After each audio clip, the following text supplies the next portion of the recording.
बहुजन आघाडीचे नेते यांच्याबद्दल अपशब्द वापरल्याच्या निषेधार्थ कोल्हापूर येथे तीव्र आंदोलन.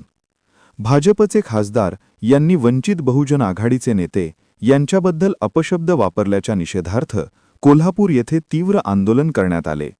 कोल्हापूरमधील येथे कोल्हापूर जिल्ह्याच्या वतीने जाहीर निषेध नोंदवण्यात आला. यावेळी आंदोलनकर्त्यांनी अमर साबळे यांच्या प्रतिमेला जोडे मारत तीव्र संताप व्यक्त केला. या आंदोलनाचे नेतृत्व जिल्हाध्यक्ष जनार्दन गायकवाड यांनी केले. यावेळी जिल्हा उपाध्यक्ष अरुण जमणे, नितीन कांबळे, शिरोळ तालुका अध्यक्ष संदीप कांबळे, इचलकरंजी शहराध्यक्ष विजय कांबळे, शहर उपाध्यक्ष तानाजी सोनवणे, चेतन शिंदे, विकी चाफेकर यांसह अनेक पदाधिकारी आणि कार्यकर्ते मोठ्या संख्येने उपस्थित होते. दरम्यान आंदोलनकर्त्यांनी अमर साबळे यांनी केलेल्या वक्तव्याचा तीव्र शब्दांत निषेध करत माफी मागण्याची मागणी केली.